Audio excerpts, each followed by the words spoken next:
예, 오늘은 이 성탄절과 함께 1년 중에 가장 경사스러운 기독교의 절기 중 하나인 부활절입니다. 예, 성탄절이 예수님이 이 땅에 사람의 몸을 입고 태어나셨음과 또 그로 말미암아 우리를 위해서 대속의 죽음을 죽으시고 우리에게 구원의 길을 여시게 될 사실을 감사하며 이 축하하는 날이라면요, 이 부활절은 예수님께서 2000여 년 전 그 성금요일에 대속의 죽음을 위해 이제 실제로 십자가에서 못 박혀 죽으시고요, 거기서 끝나신 것이 아니라 이후 3일 만인 이 안식일, 지금으로 말하면 토요일이죠. 다음 날인 바로 오늘날 주일에 이 죽음 가운데서 다시 살아나심으로 우리의 구원을 확실히 보증하신 것을 기뻐하며 축하하는 날이기 때문입니다. 우리가 이제 예수님 당시 유대인들이 구약율법에 의거해서 지키던 그 안식일이 아닌 그 다음 날인 주일을 지키게 된 것도요, 바로 예수님의 이 부활을 계속 기념하기 위해서부터였던 것이고, 그것이 지금까지 이어지고 있는 것입니다. 그와 같이 예수님께서 이 땅에 오심과 또 다시 살아나심으로 보이셨듯이 우리 이 복음의 핵심은요, 예수 그리스도의 십자가와 부활이라고 하는 것입니다. 십자가만 있고 부활이 없다면요, 죄의 사함은 받겠지만 하나님 나라와 영생에 대한 소망을 가질 수 없는 불완전한 구원이 되고 마는 것입니다. 그런데 이 부활은 죽었던 사람이 그렇게 다시 태어나는 것이어서 너무 특이한 일이었기 때문에 지금은 뭐 더 그럴 수 있겠지만 초대교회 당시에 이 사람들도 부활을 믿지 못한 자들이 있었던 것입니다. 심지어 예수님을 3년 동안 따라다녔던 제자들 중에 이 도마라는 제자 같은 경우만 봐도요, 이 말로만 들어서는 부활을 믿지 못했을 정도였으니 말입니다. 그러한 그 부활을 우리가 이제 이 말씀으로 거듭나서 이 말씀을 통하여서 믿게 되어지는 것에 하나님께 감사하시기 바랍니다. 오늘 본문으로 보게 된 이 고린도서는요, 당시 이 고린도라는 지역이, 고린도는 저 지금으로 말하면 그리스의 아래 지역이죠. 그 고린도라는 지역에 세워진 교회에 바울 사도가 쓴 서신서인데요, 당시 고린도 교회에는 여러 문제들이 많았었습니다. 그래서 바울 사도는 그 여러 문제들에 대해서 여러 가지로 바르게 가르치고 이 조언하고 권면하기 위해 이 서신서를 썼던 것이었는데, 그 문제들 중에서 이 부활에 대한 문제도 있었던 것이었습니다. 즉 고린도 교회에는 육체의 부활을 의심하는 자들이 있었던 것입니다. 그래서 바울은 그에 대한 가르침과 답변을 하기 위해서 특별히 이 고린도전서 15장에서 그 부활에 대한 내용을 많은 분량으로 이제 싣게 됩니다. 그러다 보니 이 고린도전서 15장을 성경 전체에 있어서 일명 부활장이라고 부르기도 하죠. 그래서 고린도전서 15장은 오늘 본문 저 앞부분인 이 고린도전서 15장 1절에서 11절까지 해서 먼저 바울 사도가 예수님의 육체적인 부활을 예수님의 제자들뿐만 아니라 자신도 직접 목격을 했고, 그래서 그것을 그 고린도 교인들에게 전파하여 그들도 믿고 있었음을 상기시키는 내용으로 이제 시작하게 됩니다. 그런 다음 그 12절, 그 다음 12절에서 바울은 논리적인 질문을 던지게 되죠. 그것은 너희에게 그리스도께서 죽은 자 가운데서 다시 살아나셨음이 전파되어, 그 부활이 전파되어 예수님의, 너희가 그 예수님의 부활은 믿고 있으면서 너희 중에 어떤 자들은 어째서 이 죽은 사람들의 그 육체적인 부활은 없다고 하느냐라는 것이었습니다. 그 다른 사람들의 부활. 그러면서 바울은 자신의 이제 주장을 시작하게 됩니다. 그래서 이후 13절에서 19절까지 해서 그리스도께서 죽은 자 가운데서 다시 살아나셨다면 너희 믿는 자들도 그와 같은 부활이 반드시 있다라는 사실을 주장하게 됩니다. 그때 19절과 같이 만일 그리스도 안에서 우리의 바라는 것이 다만 이생, 즉 이 땅의 삶뿐이면 모든 사람 가운데서 우리가 더욱 불쌍한 자리라 라고 말하면서 말입니다. 부활이 없으면 우리가 가장 불쌍한 삶입니다. 자, 그래서 당시 고린도 교인들 중에 부활을 의심하는 자들은 바로 그와 같이 예수님의 부활은 믿으면서도 자신들의 부활은 그와 상관없다고 믿지 않는 자들이었던 것입니다. 그래서 바울은 이후 오늘 본문 20절에서 28절에서 그러한 생각을 바로 잡아주기 위해 예수님의 부활과 또 그로 말미암은 우리의 부활의 확실함에 대해 논증 형식으로 구체적인 가르침을 싣고 있는 것입니다. 자, 그래서 우리는 이번 부활절에는 오늘 본문을 통하여 이 부활의 시작이 되시는 예수님의 부활에 대해 어떻게 구체적으로 가르치고 있는지와 또 그로 인해 나중에 우리 또한 어떻게 부활 가운데 나아가게 되는지에 대한 이 구체적인 가르침들을 살펴보면서 부활의 처음과 나중에 대해 그 전체적으로 알아가는 시간을 갖고요. 그러므로 당시 고린도 교인들뿐만 아니라 이제 시대를 거쳐 우리에게도 가르쳐지고 요구되고 있는 그 우리의 부활을 또한 더욱 확신하는 시간을 가지도록 하겠습니다. 먼저 20절을 보면 바울은 그러나 이제 그리스도께서 죽은 자 가운데서 다시 살아 잠자는 자들의 첫 열매가 되셨도다 라고 합니다. 이는 이 앞부분과 연계하여 다시 말하자면요, 그리스도의 부활이 너희에게 아무 영향을 주지 않는다면 너희는 그리스도의 그 부활을 믿는다고 말할 수 없다. 너희가 그분의 육체적인 그 문자 그대로의 부활이 믿을 만한 것이었다고 말할 수 있으려면 그것이 너희가 다시 살아날 것임을 또한 의미하는 것이어야 한다. 그리스도께서 죽은 자 가운데서 다시 살아나셨을 뿐만 아니라 그분은 부활의 첫 열매이시기 때문에 너희는 그 다음번 부활의 열매가 될 것이다 라고 말하려고 하고 있는 것입니다. 그리고 이 말이 오늘 본문 20절에서 28절에서 바울이 근본적으로 말하고자 하는 이제 요점이 되기도 하는 것입니다. 자, 그럼 이 사실을 염두에 두고 오늘 본문을 보게 되면 크게 두 부분으로 나누어 볼 수 있습니다. 먼저 20절에서 23절까지는 그리스도 예수님의 부활과 그로 인한 우리의 부활에 대해 바로 이렇게 말하게 되고요. 그 이후 24절에서 마지막 28절까지에서는 그러한 부활 이후 오게 될 종말, 이 종말 마지막 때에 대해 이제 말하게 됩니다. 그래서 오늘 본문에서는 결국 부활과 연계되어 있는 이 종말론에 대해서도 함께 보며 그 부활의 결과에 대해서도 알아가면서 그 부활의 의미에 대해 좀 더 전반적으로 이 가르침을 받게 되는 것입니다. 자, 그럼 이 중 먼저 20절에서 23절까지의 그리스도와 우리의 이 부활, 예수 그리스도와 우리의 부활에 대해서 보겠는데요. 먼저 앞서 20절에 그리스도께서 죽은 자 가운데서 다시 살아 잠자는 자들의 부활의 첫 열매가 되셨다는 내용 가운데 첫 열매라는 말은 무슨 의미로 했는지 보도록 하겠습니다.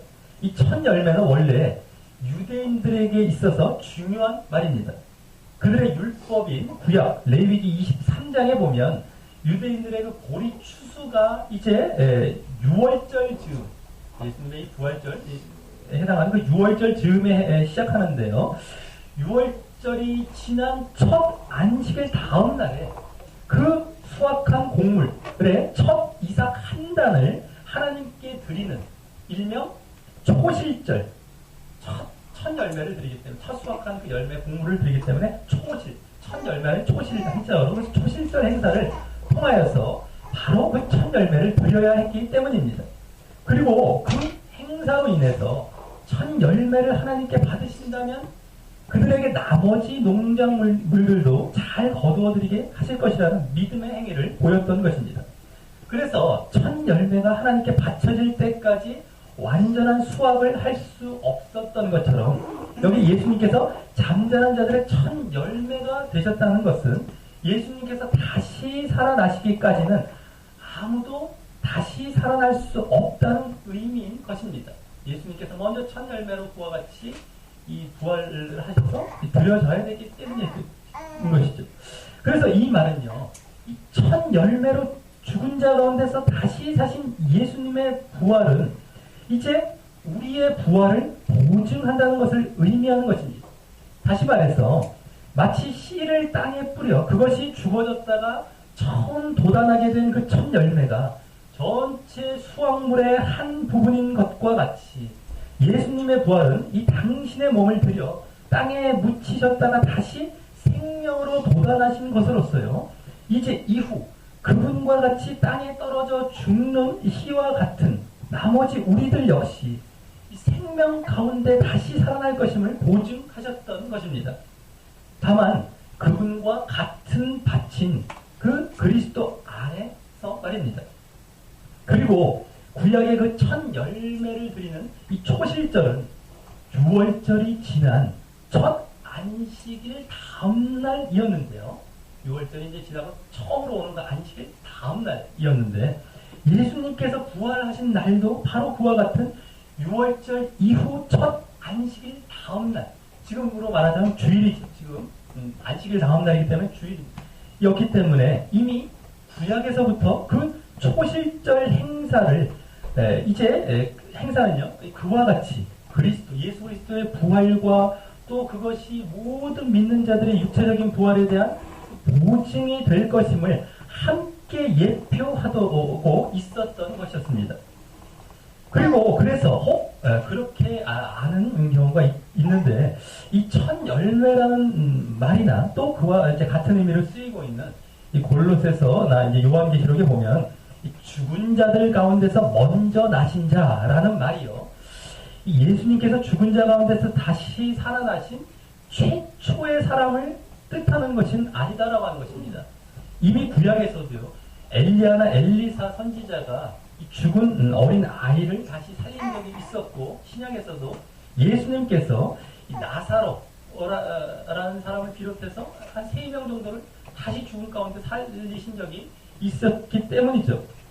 더욱 이제 그런 것이죠. 그래서 이 첫 열매는 예수님께서 처음 부활하신 그것을 의미한 것인 건 아니고 뭡니까? 이 첫 열매라는 말은 예수님께서 우리의 부활이라는 최종적인 그러한 수확의 첫 열매로서 앞으로 우리의 부활이라는 그 최종적인 수확에 대한 보증과 확증과 보장이 됨을 의미하는 말인 것임을 잘 알아야 되는 것입니다. 최초의 의미라기보다는 보증의 의미가 있는 것이죠. 첫 열매는요.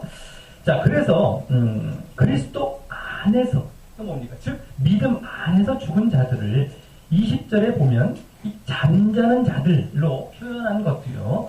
그들이 죽음 이후 이 영혼은 이 그리스도와 함께 안식과 쉼 가운데 나아가게 되지만 이 육체는 마치 부활을 기다리며 잠들어 있는 상태와 같이 있다가 나중에 언젠가 그 육체가 잠에서 깨어 예수님과 같이 부활할 것임을 암시하고 있는 말인 것입니다.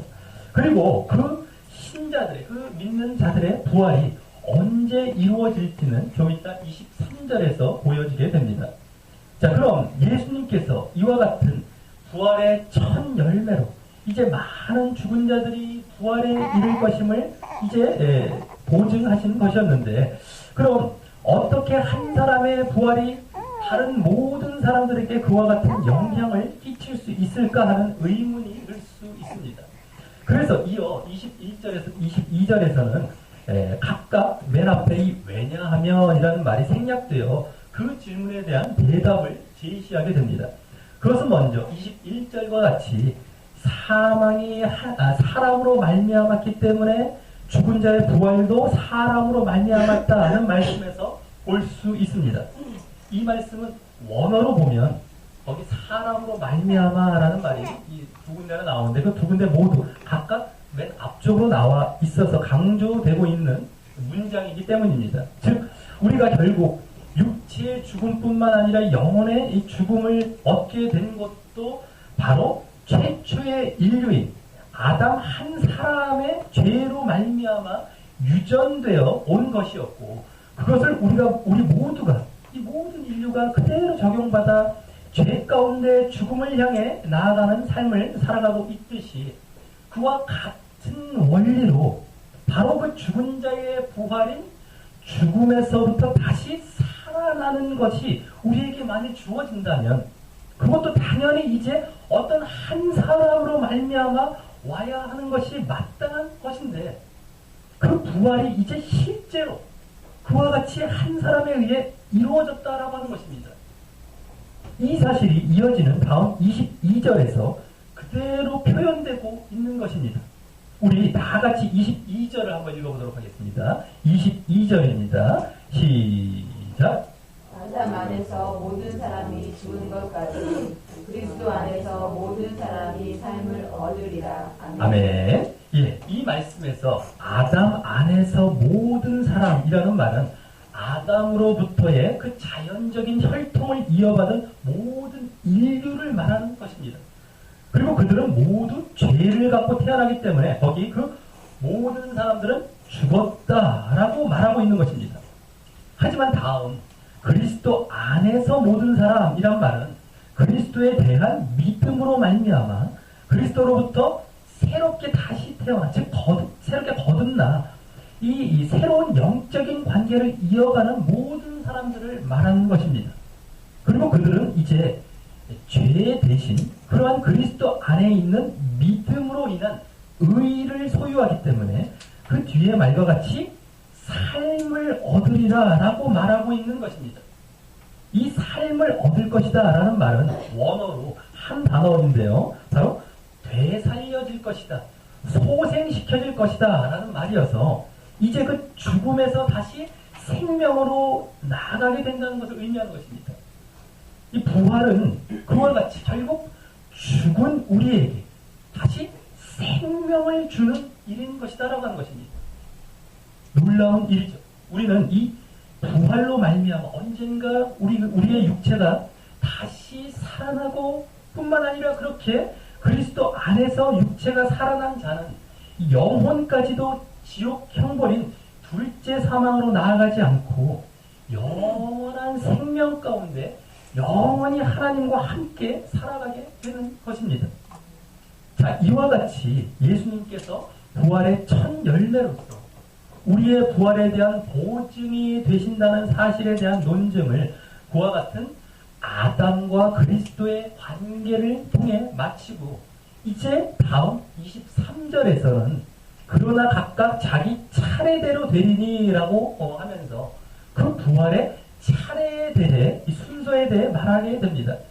이 부활의 차례는 바로 앞에서 말한 첫 열매가 우리의 부활에 대한 보증이란 의미를 갖고 있듯이 그 사실을 다시 잘 보여주는 그 차례라고 할 수 있는 것입니다. 그래서 거기에 먼저는 첫 열매인 그리스도요라고 합니다. 이는 앞에서 보았듯이 이미 예수님께서 첫 열매로 부활하신 사실을 말하는 것입니다.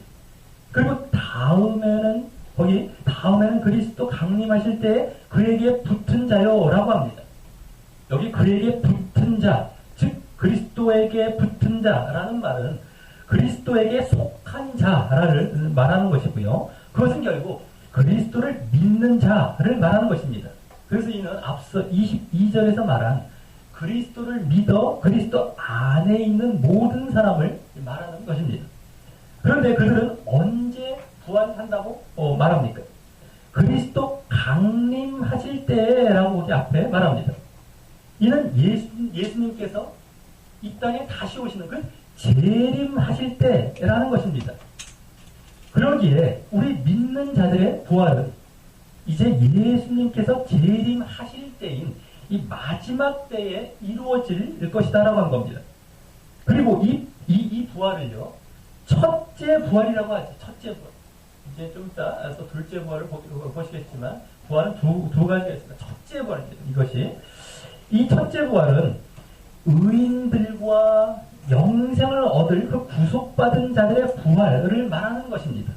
그리고 이때는 예수님께서 공중에서 재림하시기에 그리스도 안에서 죽었다 부활한 성도들이 이 살아있던 그 성도들과 공중으로 들어 올려진다는 의미를 가진 일명 휴거, 공중으로 들어 올린다가 휴거죠. 휴거를 하게 되는 것입니다. 데살로니가전서 4장 16절 17절에서 이렇게 말씀하고 있는 것처럼 말입니다. 주께서 호령과 천사장의 소리와 하나님의 나팔로 친히 하늘로 쫓아 강림하시리니 그리스도 안에서 죽은 자들이 먼저 일어나고 그 후에 우리 살아남은 자도 저희와 함께 구름 속으로 끌어올려 공중에서 주를 영접하게 하시리니 그리하여 우리가 항상 주와 함께 있으리라 라고 말합니다. 자, 그리고 이후 이 종말에 이제 이루어질 일들이 벌어지는데요. 이 다니엘서 9장이나 특히 이제 요한계시록 20장에 의하면 그 부활하여 공중으로 휴거된 성도들은 어린 양이신 예수님과 7년간의 혼인잔치를 하게 되는 것이고요. 반대로 지상에는 7년 환란, 7년 대환란이 오게 됩니다. 이후 아마겟돈 전쟁이라는 전쟁을 잠시 거치고 다음 그리스도께서 그 부활한 성도들과 함께 이 땅으로 다시 강림하시게 되죠. 그때 사단은 결박되고 적그리스도가 파멸되게 되고요. 천년 왕국이라는 것이 이제 시작이 되게 됩니다. 그리고 이 천년 왕국의 끝에 사단이 잠시 놓여나서 마지막으로 전 세계적인 반역과 미혹을 하게 될 것입니다. 하지만 예수님께서는 그 반역을 분쇄하시고 이 사단의 유혹을 받아 하나님을 대적하는 이 대적자들은 하늘에서 내려온 심판의 불에 의해서 먼저 소멸되고 이제 사단은 그 대적자들과는 달리 불과 유황못, 즉 불못 이런 것이 말하고 있는 바로 지옥입니다. 그 지옥에 던져져서 그 불못에서 결국 그 대적자들과 함께 영원히 고통과 괴로움을 받게 되므로 영원한 파멸을 맞이하게 되고 영원한 패배를 당하게 되는 것입니다. 그리고 이후에 이 땅과 하늘은 온데간데 없고 크고 흰 보좌와 그 위에 앉으신 예수님을 이제 보게 되는 것이고요.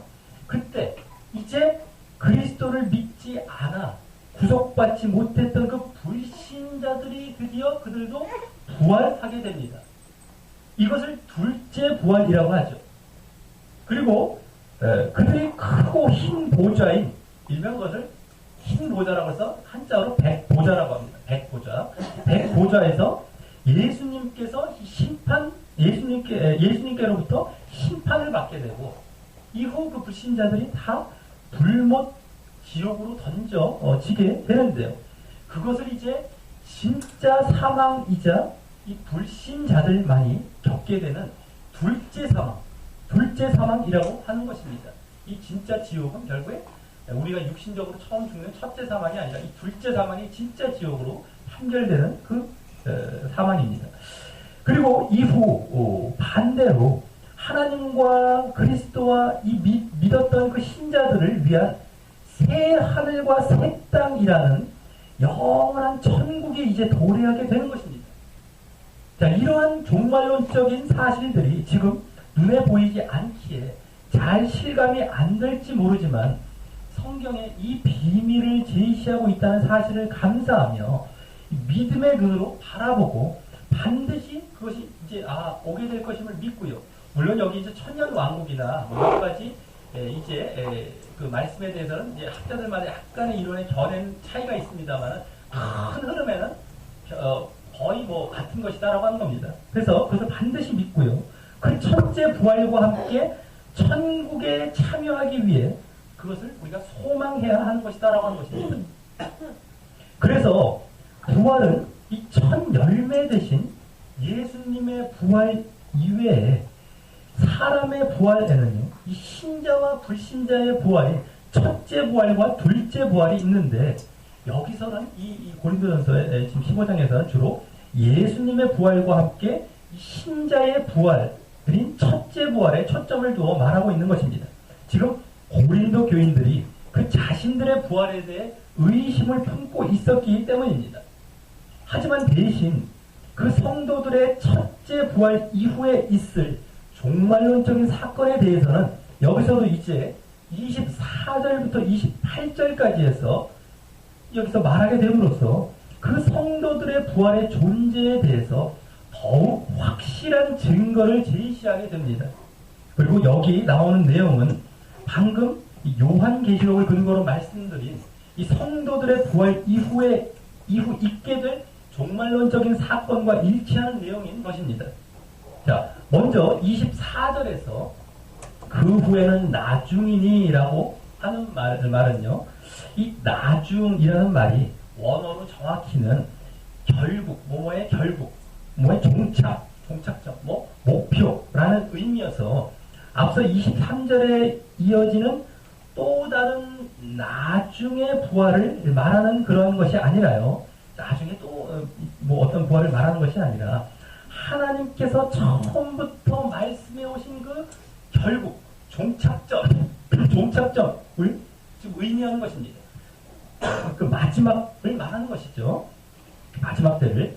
그리고 그때는요, 바로 그 다음 말과 같이 저가, 즉 그리스도가 모든 정사와 모든 권세와 능력을 멸하시고 나라를 아버지 하나님께 바칠 때인 것입니다.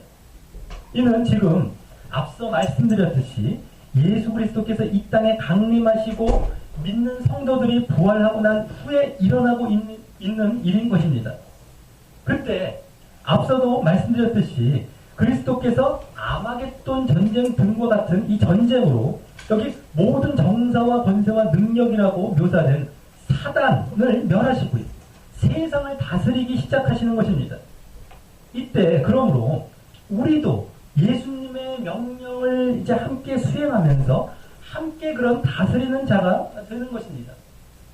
그리고 이후 천년 왕국 등을 거친 나라의 그 끝에 이르러서 사단이 잠시 풀려나와 전 세계적인 반역을 일으킬 때에도 그리스도께서는 그 반역을 분쇄하시며 모든 반역을 끝내시고 이 주권을 가지고 다스리게 되는 것입니다.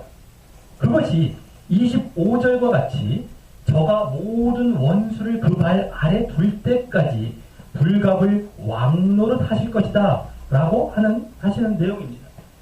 거기 발 아래 둔다라는 말은 모든 것을 발 아래 이렇게 복종시킨다라는 말로요. 특별히 사단이 완전 패배해서 영원한 지옥으로 던져질 것을 의미하는 말입니다. 그리고 그러할 때 26절과 같이 맨 나중에 멸망받을 원수는 사망이라 라고 하는 것입니다. 이는 앞서 요한계시록 20장을 바탕으로 말씀드린 불신자들이 둘째 부활을 하여 심판을 받고 이 불못, 지옥에 던지올 때 그 다음 절, 그 요한계시록 그 다음 절, 20장 그 아까는 13절이고 여기 이제 14절에 또 보면은요, 그 심판의 맨 마지막으로 사망과 음부도 불못에 그 지옥에 던지운다라고 기록하고 있는 것과 일치하는 내용입니다. 그래서 요한계시록 이제 그 14절이 맨 마지막 절인데 20장, 다음 장 21장에서 천국을 묘사할 때 보면 그 4절에 보면 다시 사망이 없고 애통하는 것이나 곡하는 것이나 아픈 것이 다시 있지 아니하리니 처음 것들이 다 지나갔음이러라 라고 말하고 있는 것으로 더 자세히 거기서 또 말하게 되고 있다라고 하는 겁니다. 자, 그리고 이는 예수님께서 죽음 가운데서 부활하실 때 죽음의 사슬을 끊으시고 정말 죽음에 대해 승리를 거두셨음을 보이셨던 것이 이 땅에서요. 이제 궁극적으로 그 마지막 원수 사망을 멸하시고 이제 영원한 생명 가운데 나아가는 모습인 것입니다. 우리 모두가 말이죠. 그리고 다시 거기 아까 25절 하반절에 보면 그때까지 그럴 때까지 이제 불갑을 왕노릇 하신다라는 말은 이 왕노릇 해야만 한다. 불갑을 왕노릇 하신다는 거 왕노릇 해야만 한다라는 말입니다. 이는 이후 그 왕노릇 하시고 다스리시는 것에서 한 발 물러나신다는 의미를 담고 있는 것인데, 그래서 앞서 24절과 같이 그 사단을 멸하신 이후 나라를 아버지 하나님께 바친다고 하고 있는 것입니다.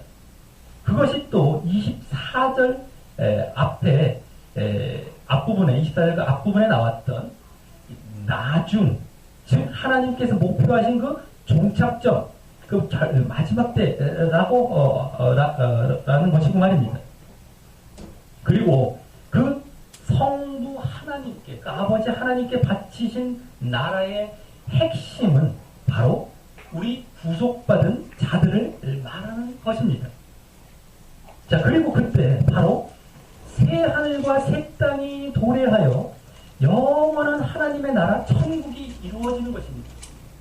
그리고 그렇게 예수님께서 원수를 그 발 아래 두고 만물을 다스리시며 성부 하나님께 그 나라를 바칠 때, 즉 완전한 천국이 이루어지게 될 때 아버지 그 성부 하나님과 성자 예수님 간의 관계를 이제 27절에서 28절까지 해서 잘 설명해 줍니다.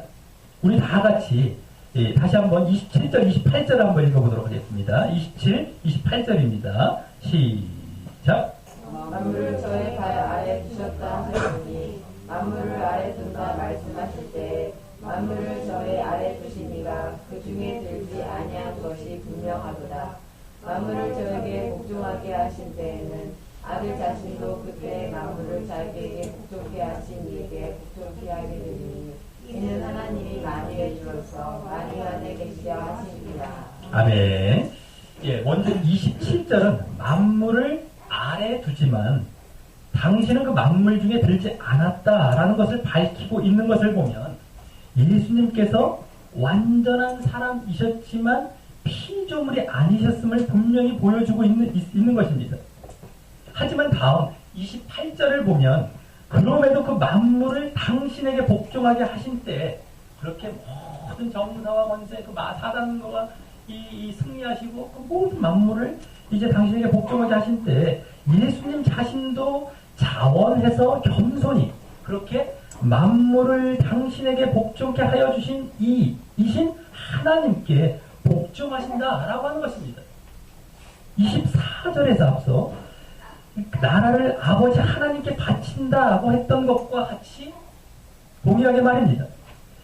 그리고 그 이유는 그 뒤에 나오듯이 하나님이 만유의 주로서 만유 안에 계시려 하심, 계시게 하게 하심이라는 것인데 이는 만물과 온 우주가 하나님께로 돌아가 하나님 안에서 하나 되게 하기 위함이라는 것입니다.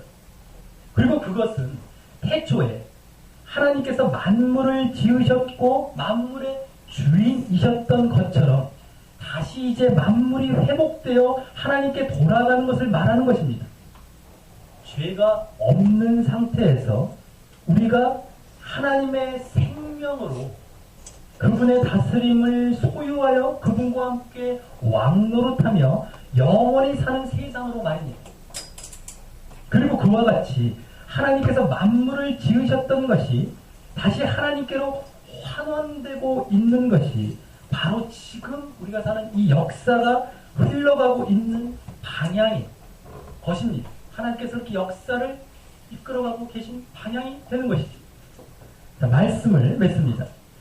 오늘 말씀은 예수님의 부활은 믿지만 자신들의 부활은 의심하고 있었던 고린도 교인들을 향해 예수님의 부활을 중심으로 부활의 처음과 나중에 대해 가르치면서 결국 거기에 함께 참여하게 될 우리의 부활도 확실히 있을 것임을 논증 형식으로 밝히고 있었던 말씀이었습니다.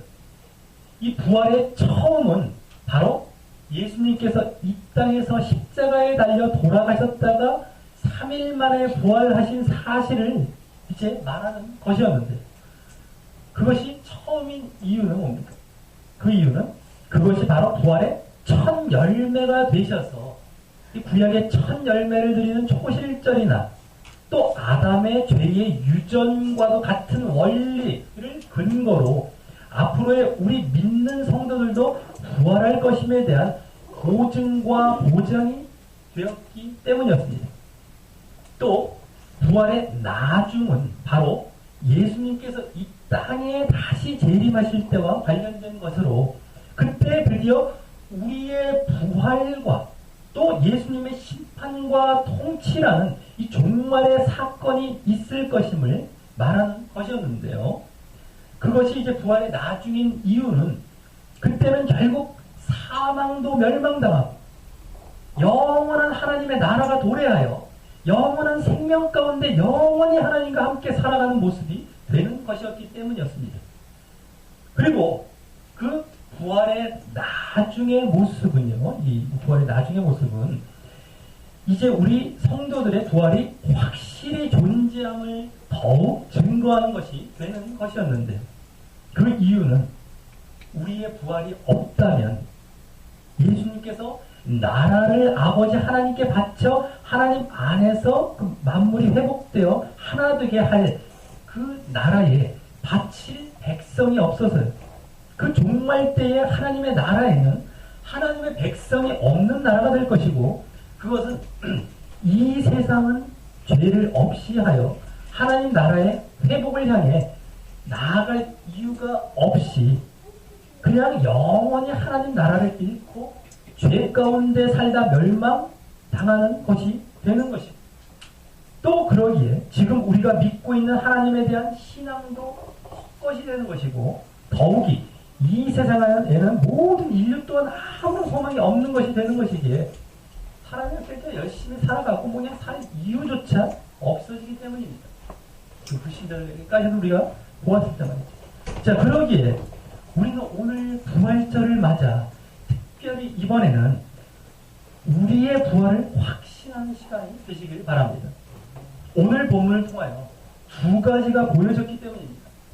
먼저 우리에게 소망 없는 죽음 가운데 영원히 처하지 않고 영원한 생명을 주시는 부활을 보증하시기 위해 첫 열매로 바로 예수 그리스도께서 부활하셨기 때문입니다. 다음 두 번째는, 그래서 이제 예수님의 재림 때 드디어 우리가 부활하여 영원한 생명 가운데 하나님의 나라를 회복하며 영원히 그분과 함께 살아야만 할 것임을 보이셨기 때문입니다. 다만 그것을 위해 우리가 이 땅에서 보인 모습이 있습니다. 늘 부활의 소망을 갖고 늘 그리스도 안에 있는 자, 그리스도께 붙은 자가 되어 그 첫 열매 되시는 주님을 닮아가야 한다는 것입니다. 그리고 그것은 아직도 아담 안에 있으며 육체의 정욕을 따라 살며, 그래서 죽음과 사망에 처해 있는 그러한 믿지 아니하는 불신자와 같은 삶에서 돌아서고 구분된 모습인 것입니다. 우리 모두 이번 부활절 우리의 부활이 있음을 반드시 있음을 확신하면서요, 부활에 대한 충만한 소망을 갖되, 그러기에 아직 아담 안에서 죽는 삶을 살고 있었다면 철저히 그리스도 안에서 사는 삶으로 전환하심으로 진정 부활이라는 영원한 생명과 하나님의 나라로 계속 그 역사 가운데, 하나님의 역사 가운데 점점 더 가까이 나아가시는 우리 모두 되시기를 주님의 이름으로 간절히 축원합니다. 우리 다 같이 찬양하시면서 기도로 나아가도록 하겠습니다. 나는 독생자 예수 나를 위하여 오시었네. 내 모든 죄 용서하시고 죽음에서 부활하신 나의 구세주, 살아계신 주, 나의 참된 소망, 걱정 근심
이제 부활절을 맞이해서 부활의 처음과 나중에 전반적으로 이 부활이 어떤 의미를 갖고 있고 정말 어떻게 이 진행될 나중에 이 결과가 어떻게 될 것인지에 대해서 총체적으로 이제 보게 된 말씀이었는데요. 이 부활은 그냥 뭐 예수님께서 다시 살아나셨고 우리와 상관이 없고 뭐 이런 사건이 아니고요. 우리가 부활할 것을 전 열매로 보여주시면서 그것을 보증하신 겁니다. 확실하게 너희들도 부활할 것이다 라고 이제 보증하신 것이었다라고 합니다. 그래서 우리가 정말 이제 예수님 그 똑같은 그러한 부활에 우리가 앞으로 나아갈 것이라는 것을 분명히 믿음 가운데 바라봐야 될 텐데요. 특별히 그 한 사람으로 인해서 어떻게 그걸 보증할 수 있겠습니까? 라는 의문을 갈 수 있는 것을 이제 아담이 정말 범죄함으로 말미암아 우리가 그와 같은 이 동일한 죄를 짓고 제 사망에 처할 수밖에 없는 그러한 존재가 되었던 것을 예를 들면서 반대로 죽음에서 살리시기 위해서 이제 부활하시사 그 한 분으로 말미암아 이제 다시 생명이 우리에게 주어진 것이다. 그 원리다 라고 말씀하셨던 것입니다. 얼마나 우리가 부인할 수 없는 그런 사실인지 모릅니다. 우리가 지금 죽고 있는 게 너무 분명하기 때문이지. 근데 어떤 한 분이 그걸 해결해 주셨어야 되는데 그것이 바로 그리스도셨다. 그리고 부활로서 확실하게 그걸 보여주셨다 라고 하는 것이었습니다. 그렇기 때문에 우리가 이제 그리스도 안에서 정말 그 예수님을 붙들고 예수님의 붙은 자, 속한 자가 되어서 살아갈 때 우리가 진정 그 부활이 우리에게 주어지게 될 것이다 라고 하는 것을 이제 더 확실하게 확신시키면서 또 종말론적으로 그 이후에 정말 영원한 정말 나라에 나아가서 영원한 생명 가운데까지 이제 정말 참여하게 될 것임을 더욱 확실하게 보여주면서 정말 우리에게 이 우리의 부활을 확신하라고 요구하고 있었던 정말 말씀이었습니다. 내 자신이 부활할 것에 대해서 우리가 아직 의심이 생기거나 믿어지지 않는다라고 한다면 우리가 예수님의 부활을 믿지 않는 것이고요. 그래서 우리의 죄사함과도 연결이 되고 우리 신앙이 다 흔들리는 것입니다. 헛된 것입니다. 이 땅에 소망밖에 없는 것이고요. 그것은 내가 아직 아담 안에 살아가고 있는 것밖에 안 되는 것입니다. 죄와 죽음 가운데 그냥 끝나고 말 모습이 되는 것입니다. 우리가 정말 오늘 말씀을 통하여서 진정이 부활절 가운데 내가 확실하게 부활할 것이다 라고 하는 것을 더욱 확신하시면서 그러기에 죄와 그를 멀리하고 더욱 그리스도 안에서 정말 의로운 삶, 거룩한 삶을 살아가며 정말 이 부활에 이 땅에서부터 참여하게 되는 그런 생명에 참여하게 되는 우리의 모습이 되게 해달라고 다같이 기도 드리시겠습니다. 하나님 아버지 감사를 드립니다. 아버지 정말 오늘 이제 이 부활절을 맞이해서 우리가 이 부활에 대한 신앙, 부활에 대한 정말 확신이 얼마나 있었었는지 이제 또 우리가 되돌아보는 시간이 왔습니다. 정말 얼마나 이 부활이 우리 복음의 핵심이 십자가와 함께 복음의 핵심이 되고 정말 우리에게 결국 정말 영원한 소망이 되는 그런 사실이라는 것을 우리가 얼마나 인식하며 늘 그것을 소망하며 살아왔는지 오늘 부활절을 맞이해서 되돌아보면서 정말 이제 주님 앞에 더욱더욱 이제 부활을 확신하며 더욱더 그와 같은 부활의 이 합당한 삶을 살아가기를 다짐하는 시간 같습니다.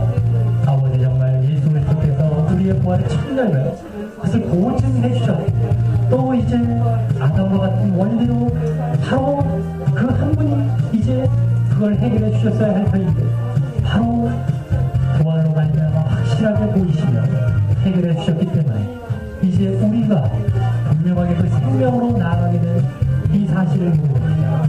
그리고 그것은 마지막 종말 때 모든 그 사단의 세력들 적그리스도와 거짓 선지자들 모든 불신자의 세력을 멸하시고 정말 그 나라 이 영원한 하나님의 나라 정말 이 영원한 정말 주님의 이 다스리시는 나라를 이제 우리에게 허락하시며 우리도 거기서 영원히 왕노릇하며 살아가게 될 그 나라를 이제 보이시며 그 부활은 결국엔 생명이다라고 하는 사실도 강조하고 계셨음을